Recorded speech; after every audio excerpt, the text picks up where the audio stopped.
Mel Torme's song, whipping through the wind and over the snow in the land of lakes and prairies. And that music comes all the way from New York to keep us warm on a blizzard night. Anne Phillips is the singer, composer, lyricist, arranger, conductor, and producer of this particular project, and she has more coming on.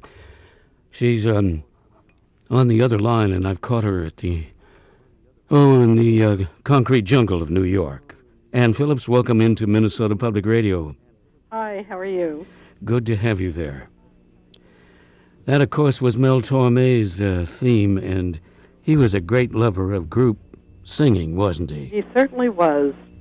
I sang with him, I must say, at Carnegie Hall when they did a benefit for the Society of Singers a few years ago. And at the end, they asked all of us former group singers to come up on stage and sing Dream with him. Oh, did it get recorded by chance? No, this was Carnegie Hall, and it was wonderful to be there with Mel Torme. And the Society of the Group of Group Singers is a very special organization. It sure is. They gather every year to do something, don't they? Well, Jenny Mancini, Henry Mancini's wife, started this, and it was really to benefit singers who didn't have, a lot of pensions and all of that good stuff to take care of them. And they have raised money every year and just helped singers out. And saved lives. Yes. Anne Phillips, what a career you have, and I might just touch down. You've been in our area and missed you. You were at St. Mark's Cathedral. That's right. How did you find that out? Well, I looked into your biography, your dossier. Yes. It's rather large. Yes, and it embraces not only the area of jazz and cabaret, but also the very special things that you do, like, for example, Rush Arbor Revival. Mm-hmm. And in St. Louis recently, you were working on a project. That was the Jazz Nativity, Bending Towards the Light, a Jazz Nativity, which is a show that I wrote at the request of John Garcia Gensel, who used to be called the pastor of the jazz flock in New York. Memorable figure. Yeah, and he suggested me as the writer of this. It was going to be a benefit over at St. Peter's Church. And I did it, and I realized that evening that it had a future. And in it that night were Clark Terry and Dave Brubeck and Honey Coles. It was quite a Grady Tate, just an incredible cast. And what a wonderful setting for it, and particularly for Dave Brubeck, whose 80th birthday was celebrated on December 6th. Mm-hmm. And he is touring Europe right now. I know. Indefatigable. Absolutely. I saw him about a month or two ago. They had a wonderful weekend about jazz in the church and so forth, and Dave got the first John Garcia Gensel Award for his work in religious music. And that is quite a legacy. You know, you might just sketch out Father Gensel's background a little bit in how he's made a tremendous mark on the jazz community. Well, it's interesting, he grew up, he was from Puerto Rico, but I remember he told me that he was sent up to Pennsylvania to some relatives to grow up, and there he heard all these big bands, and he fell in love with it.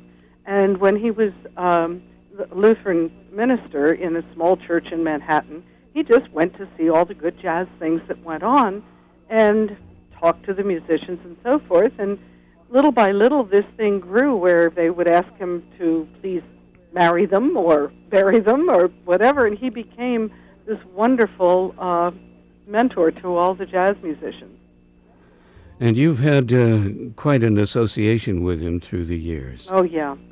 In fact, he married my husband and me, Bob Kindred, the saxophone player that's on my new CD. Well, we're looking forward to getting that. We're reviewing your reissue, which is very simply just lovely. And Born to Be Blue was the title theme for it, inspired by the world of music that you've been a deep part of, not only as a soloist but as a group singer. Mm-hmm. Do I understand, too, that you're on the faculty of New York University? Yeah, I teach voice in the jazz and contemporary music department.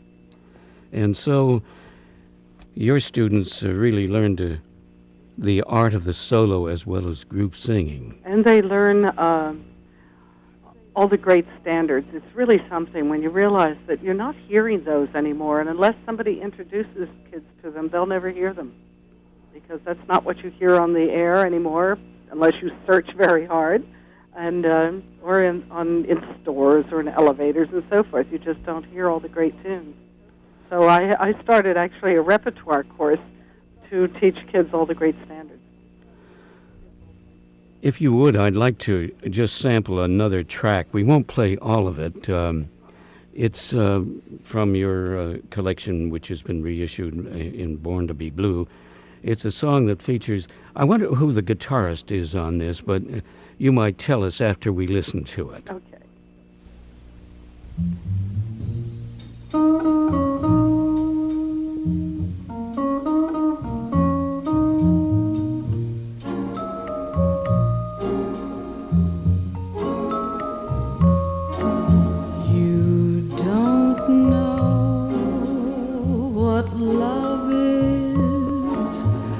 Until you've learned the meaning of the blues, until you've loved a love you've had to lose, you don't know what love is, you don't know. And we'll get around to playing this in full performance before the night is out. I was intrigued by the guitarist in this, although the entire orchestration is just, and your approach is enough to break our hearts. Oh. Tell me about the guitarist.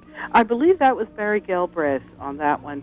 There were two guitarists. There were 3 sessions, and I have to say that this was done in the days that you walked into a studio and the entire orchestra was there, and you just had a little gobo around you, some slats that kept a little separation for the voice, and there was no editing, no punching in and all the fancy stuff that goes on today. 4 tunes in 3 hours. First takes? Well, maybe not first, but second or third, because you didn't have time to spend hours on it. Yes. And so there's no editing or any of that stuff. And surprises me now when I hear it, because I was a kid. And my goodness, did I do that and not have to do any punching in of any lines or anything? It was all, one take. Anne Phillips, your beginnings in the music business, where did it all start out for you? Well, I grew up in Reading, Pennsylvania, and interestingly, when I was a senior in high school, by a funny turn of events, I wound up in a vocal group that was very much like the Skylarks. Oh, yes. Remember them? Surely do. George Becker, who was the writer for the Skylarks, and one of them was from Reading, and a friend of his had a group in Reading, and somebody heard me sing somewhere, and they needed a girl to sing second. And all of a sudden, I found myself a senior in high school going in-town Reading twice a week to go sing with this wonderful group. I mean, it was really as good as the Skylarks. And that was my real introduction to group singing, although up to then, anytime I opened my mouth, I was always singing harmony, so it fell right in perfectly. And that was the start of it. And then I was also singing solo as well. Oh, my. Well, and that was the beginning. Yeah, it was the beginning. When I came to New York, I auditioned for Ray Charles of the Ray Charles Singers, and got into that, did the Perry Como show. And this is when it was before tape. Yes. Before videotape. And so when they went 5, 4, 3, 2, 1, you're on the air, they meant it. It was serious. You were live and you're not being recorded. That's right. Anything could happen. That's exactly right. The early days. Oh, I'll tell you, I feel so fortunate to have been a part of that, because there is an edge that that exists when a show is live, and you know there's no second chance.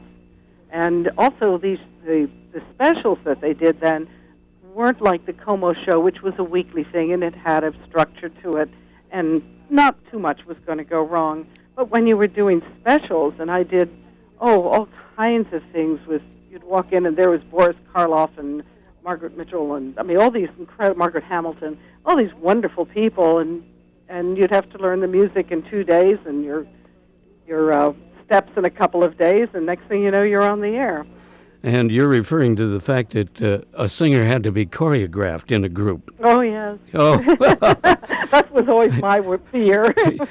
What was that sweat center on Broadway where everybody rehearsed? Yeah, I can't think of it now. Some around 1600. Yeah. Oh, no yeah. air conditioning. Yeah. Right around the Brill Building and those places. Yes. Yeah. And a few memories. We're going to catch up again in the future here. And I want to thank you for taking time, for helping us get through the storms out here in the land of prairies and lakes. You've really got some, haven't you? Yes, we do. Highways closed down, and we could go on. And I've got to get to some notes on that. Well, I hope there are lots of people in their cars listening. Well, Or wherever. Yes, I hope they're home. I hope they're home. And safe. I've been talking with Anne Phillips, and she is a 5-year national trustee for the National Academy of Recording Arts and Sciences. She is on the faculty of New York University, teaching, coaching, and arranging for and conducting the New York University Jazz Choir.